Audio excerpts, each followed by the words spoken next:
Welcome, my maid. Even though she knows I'm here to meet for a marriage proposal, this is the first thing she says. I let out a confused sound, thinking I must have heard wrong. My future mother-in-law, Olivia, looks at me with a mean smile and says, "Oh, you're not the maid. You have such a poor-looking face." The fiancé I thought was on my side, Scott, betrayed me in the worst way. He glanced at my face and burst out laughing.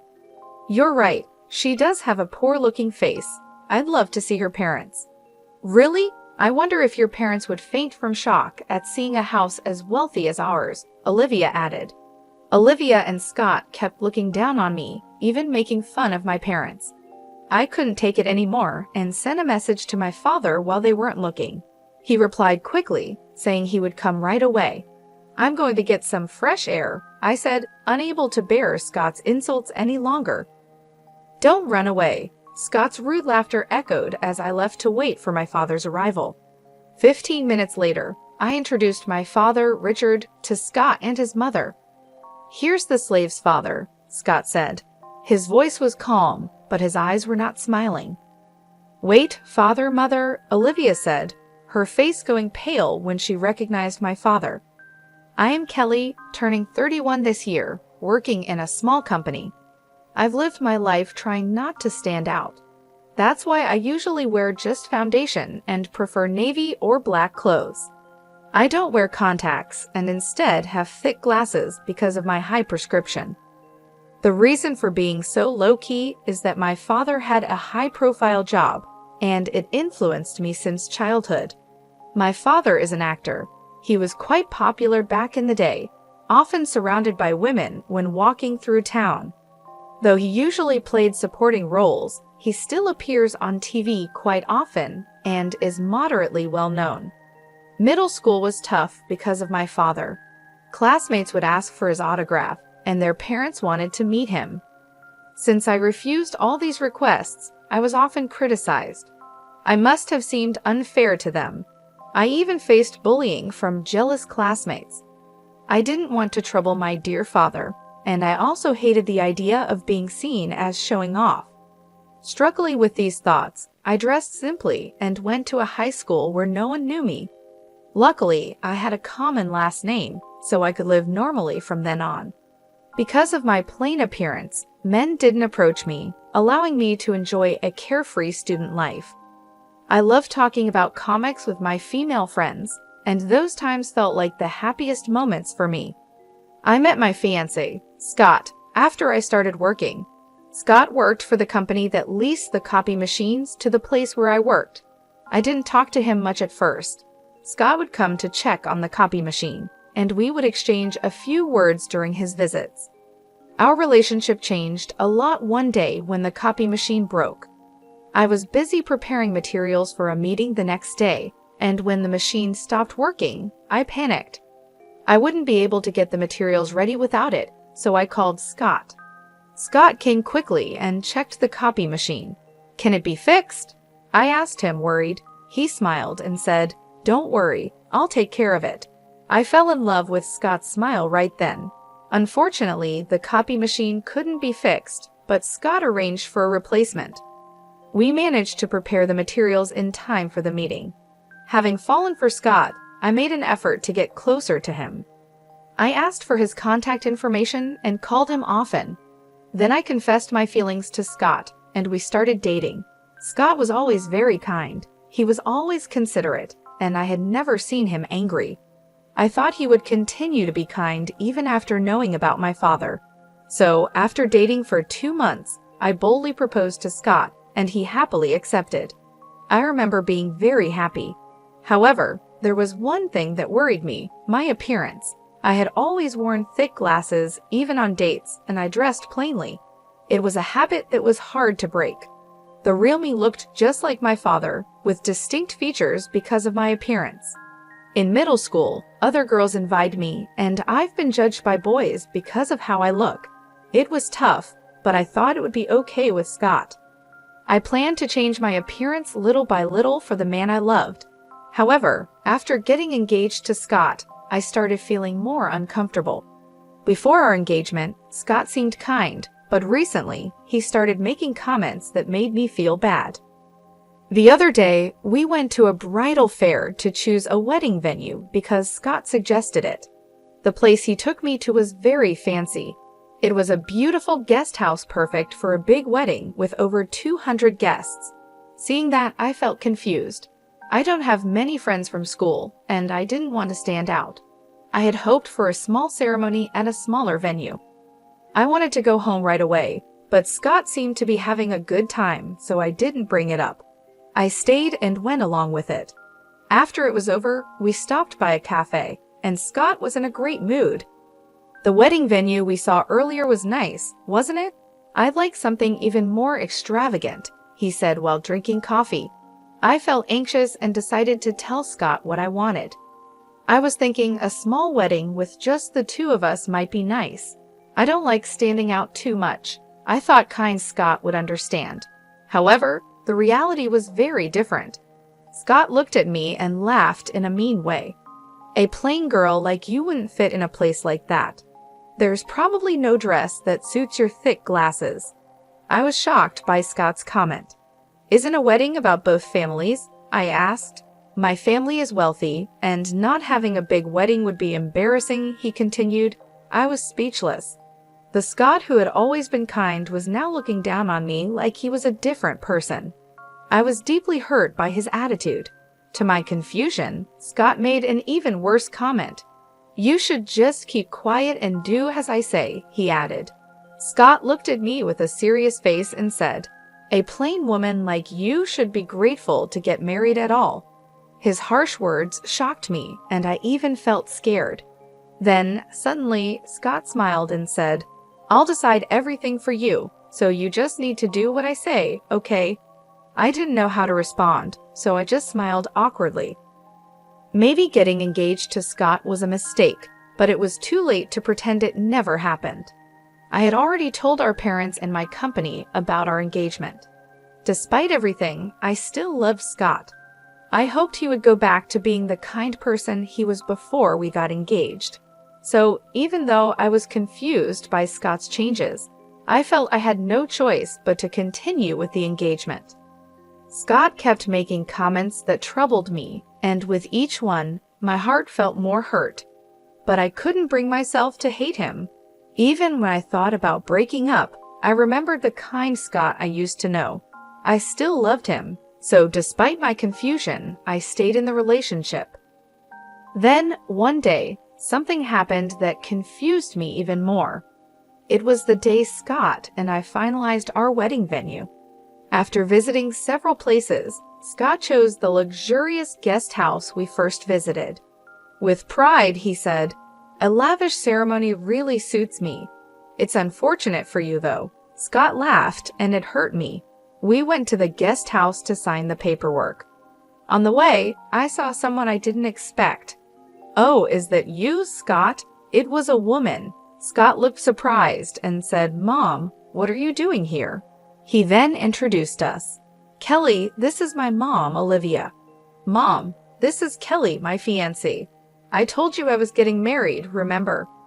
Olivia greeted me with a smile and said, I'm Scott's mother. You seem like a serious woman. Where do you work?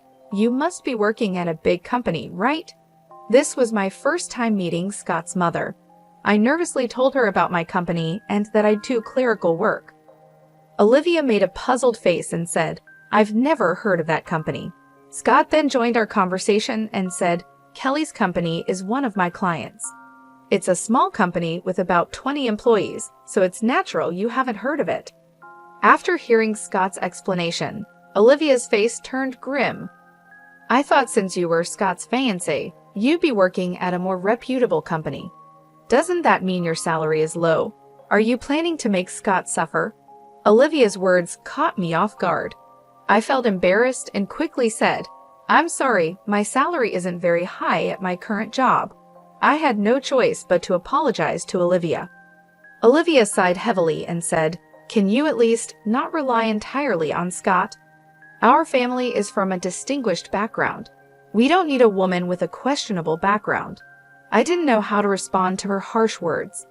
Olivia continued, What about your parents? They work at reputable companies, right?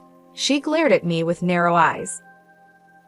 My father is, I started to answer, but then I noticed something familiar in her bag and stopped talking. Seeing my confusion, Scott spoke up. Come on, Mom, calm down. We're going to visit the house and make our marriage introductions soon, all right? Olivia didn't look happy and glared at me with a sour expression. It was clear that my first impression on her was terrible. The path to marriage seemed difficult, and I sighed quietly. Then came the day of the marriage introduction. Wow, I muttered as I stood in front of Scott's family home. It was far beyond anything I had imagined. Olivia had mentioned that their family was distinguished, so I expected them to be wealthy, but the reality was astonishing. The gate was automatic, there was an elevator inside, and there were even 10 luxury cars parked outside. They must be my future father-in-law's hobbies, I thought. Scott then said to me, Dad is out for work today. It's just Mom, so make yourself comfortable, with a smile, but I felt even more nervous. Olivia had been so harsh to me last time, and I feared she would make more sarcastic remarks. Scott and I entered the living room where Olivia was waiting. Hello, thank you for the other day. I greeted her politely. The next moment, Olivia said something unbelievable. Welcome, my maid. Even though she knew I was here for a marriage introduction, this was the first thing she said. What? I let out a confused sound, thinking I must have heard wrong. Olivia looked at me with a mean smile and said, Oh, you aren't the maid? You've got such a poor-looking face. I couldn't believe she said something so awful. Then Olivia laughed, clearly enjoying herself, and said, Scott told me it's okay to treat you like a maid. It seemed like Scott just wanted to marry someone who would do whatever he said. Too bad for you, Scott, Olivia said with a smirk. What do you mean? I asked Scott, feeling pale and hoping it was a bad joke. I wanted to believe it wasn't true, but the fiancé I thought was on my side betrayed me in the worst way. Scott glanced at my face and burst out laughing. You're right, she does have a poor-looking face. I'd love to see her parents. Maybe we could use them as our servants too, he said, laughing crudely. Indeed, Olivia added, having someone obedient for free is quite nice. But if they come to a rich house like ours, I wonder if Kelly's parents would faint from shock. Olivia and Scott kept looking down on me, and Olivia asked with a laugh, By the way, what does your father do? He's not homeless, is he? Scott burst into laughter and replied, Mom, that's not a job. Given how Kelly is, he probably doesn't have a stable job. This is making my stomach hurt from laughing. Scott and Olivia continued to mock my parents, assuming my family was poorly educated and must have a plain appearance. I gritted my teeth in frustration, unable to bear their rude comments. They even looked down on my parents. I couldn't take it anymore and sent a message to my father while Olivia and Scott weren't looking. I need you to come now, I wrote, and I also sent him the address of Scott's family home, which Scott had sent me for today's marriage introduction. I remembered it was my father's day off, so he must be relaxing at home. Luckily, my father replied within a minute, saying, I'm on my way. Feeling relieved, I told Scott and Olivia, I'm feeling a bit unwell, so I'm going to get some fresh air. I couldn't stand listening to Scott and his remarks any longer. I thought I would wait outside quietly until my father arrived. Oh, is that so? Well then, Scott, why don't we continue our tea leisurely? Olivia said, pleased to be alone with Scott. Kelly, don't you run away, Scott added, his crude laughter echoing as I left. I left my seat and waited outside for my father to arrive. 10 minutes later, he showed up wearing dark sunglasses. Kelly, what's wrong? Today was supposed to be your marriage introduction, right? He asked, looking puzzled. Seeing my father, I felt relieved and started to cry, even though I tried hard to hold back the tears. What's wrong, Kelly? My father asked, now worried. I explained everything to him, how Scott's attitude changed after we got engaged, and how Olivia joined in looking down on me. I can't forgive them for treating you like that, he said. My father listened quietly but was clearly angry. I told him more about what Olivia had said, and my father laughed. He took off his sunglasses and handed them to me. "We're going in now. I'll make sure they regret hurting you," he said firmly. With my father's support, I made up my mind. My love for Scott had faded, replaced by anger. "We'll make Scott and his mom regret it," I thought as I put on my father's sunglasses. Together, we entered Scott's family home. I stood in front of Scott and Olivia with my father by my side. "Sorry to keep you waiting," I said, standing tall. Olivia, who had initially laughed at me, became stunned when she saw the man beside me. I realized people freeze when they are too surprised. Olivia must have thought she could say something terrible again when I returned, but I wasn't going to let her get away with it this time. I planned to make her pay for her behavior. Olivia already recognized who my father was. "My father is the maid's father," I said. His voice was calm, but his eyes were stern. His handsome face made him look even more imposing. Olivia, who recognized my father, was shocked. "How could this be?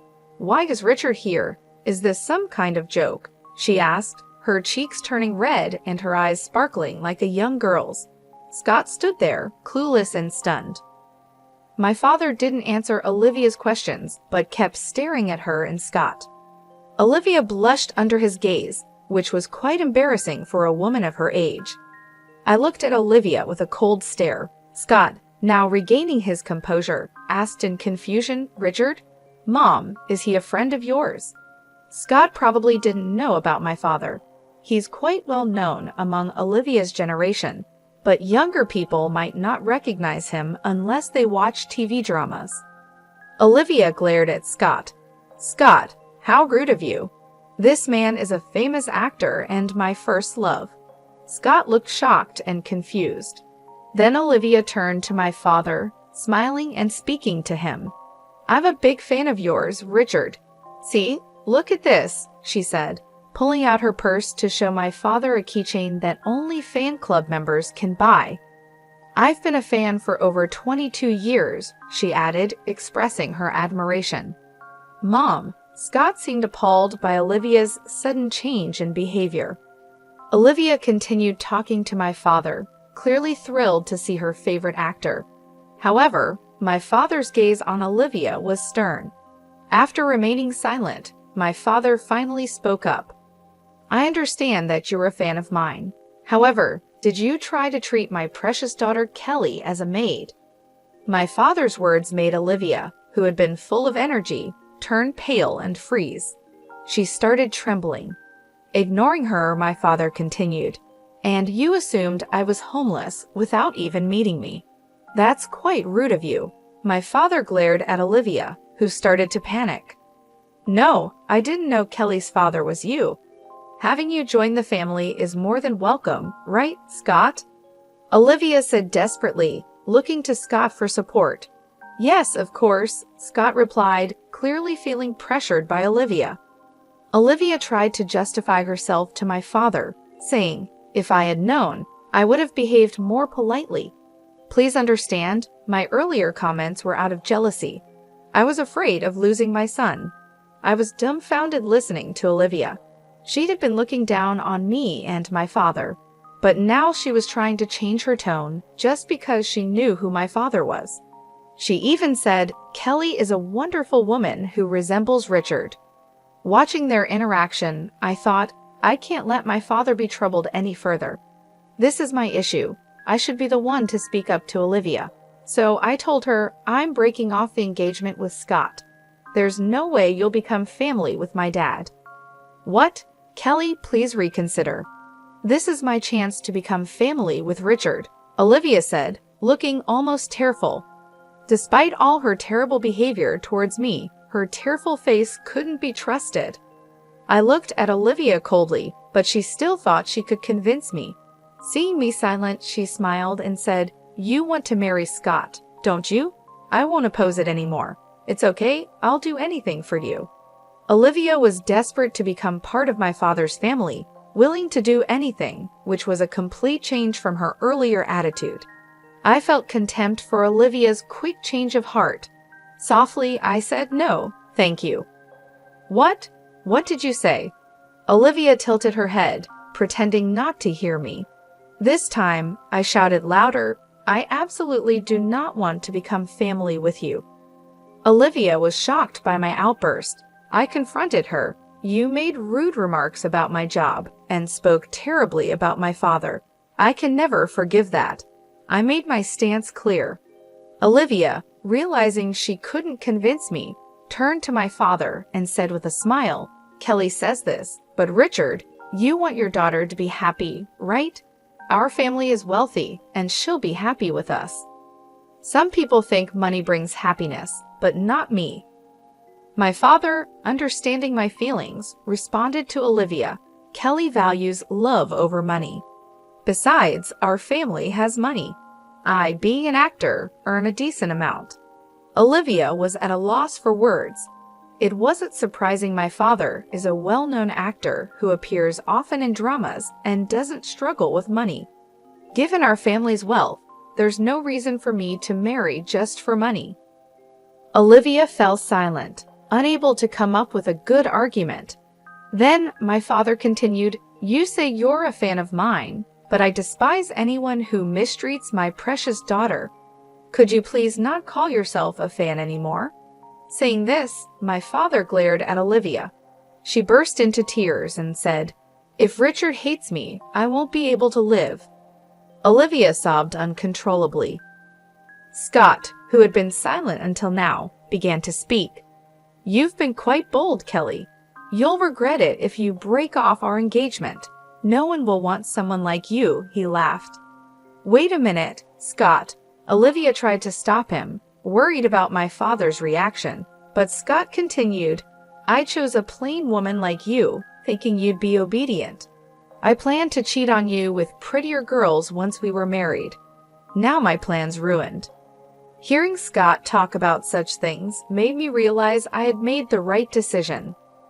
I calmly realized that Scott never loved me. He just wanted a woman who would obey him. My love for Scott had faded a long time ago.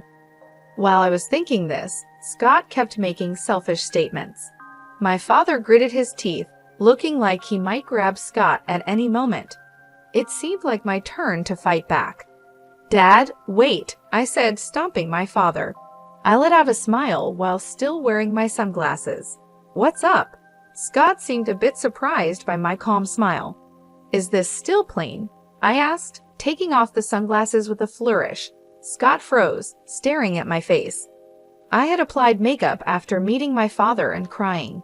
Normally, I only wore foundation, but now I had on eyeshadow, mascara, and eyeliner.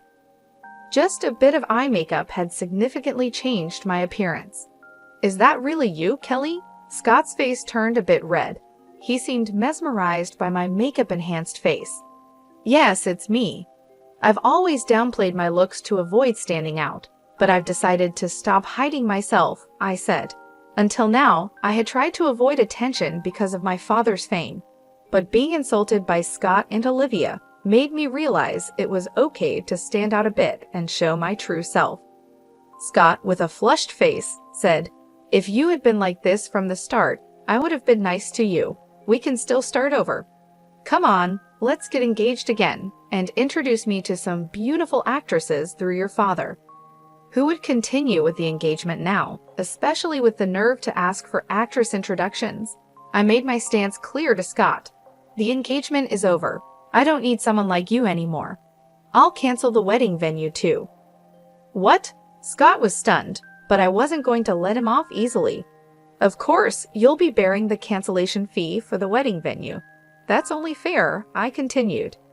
Olivia exclaimed in confusion. Wait a minute, it's too much to bear the entire cost. Scott, looking perplexed, couldn't come up with a response. Then my father spoke up. Why not have Scott's father cover it? With all those luxury cars, it shouldn't be a problem, right? My father said this with a refreshing smile. I played my trump card. If you're not happy with this, we can take it to court.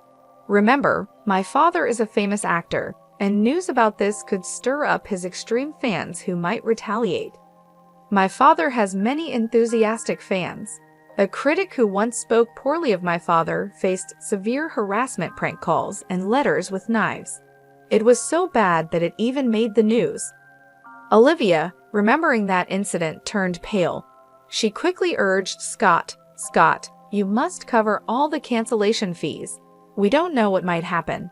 Seeing Olivia's fear, Scott finally understood the seriousness of the situation. "What? Are you kidding?" Scott fell to his knees, looking defeated. "I don't need you in my life." "Dad, let's go home," I said, ignoring the dejected Scott and Olivia. I left with my father. The engagement with Scott was now completely over, and Scott had to pay the full cancellation fee for the wedding venue. It turns out Scott's father is the head of a company, and my father had once appeared in a commercial for that company. Because of this connection, my father informed Scott's father about what happened. Unaware of the situation, Scott's father was furious.